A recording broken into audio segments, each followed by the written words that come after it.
Okay, I've been happily weaving away on my Inkle loom here.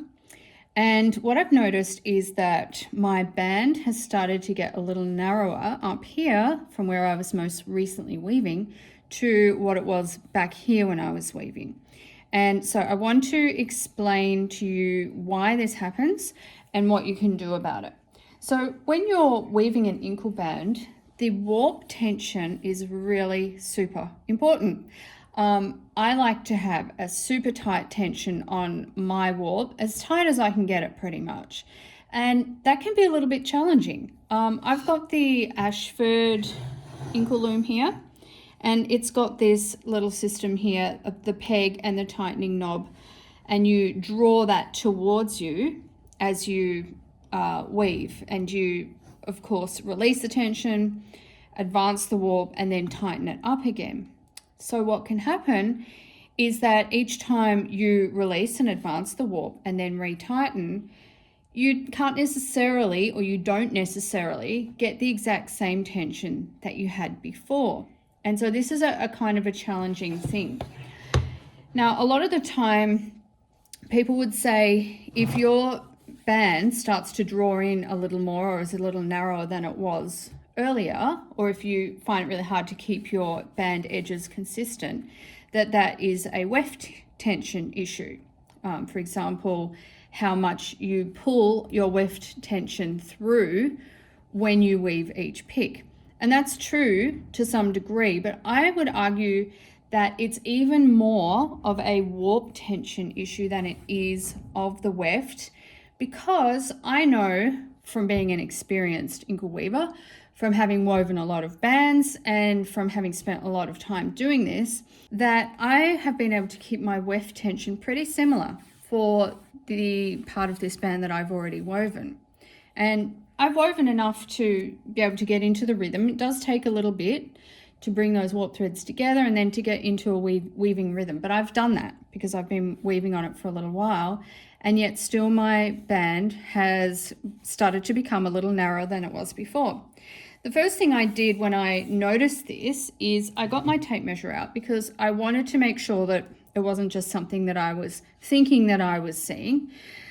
And I measured down here where I thought that the band was of a certain width, and it's almost, I'm going to do it in centimeters because it's easier to show you in the smaller increments that centimeters provide as opposed to inches, but that's almost 3.5 centimeters down there at my starting peg. And then the place where I started to get concerned that I was drawing in too much is more up here.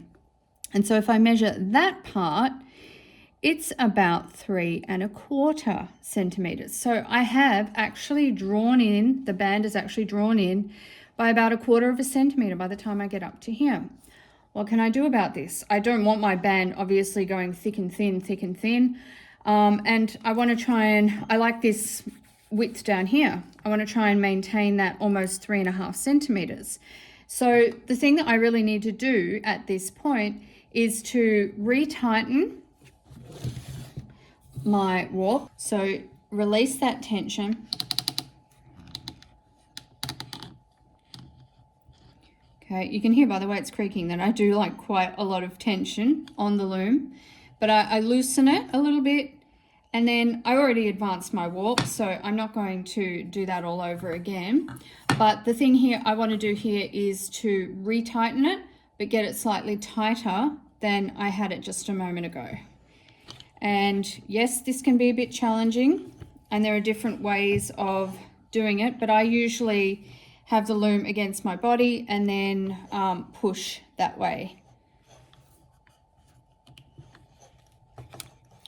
And I also use my hand to hold onto the peg on the right hand side while my left hand does the screwing of the knob.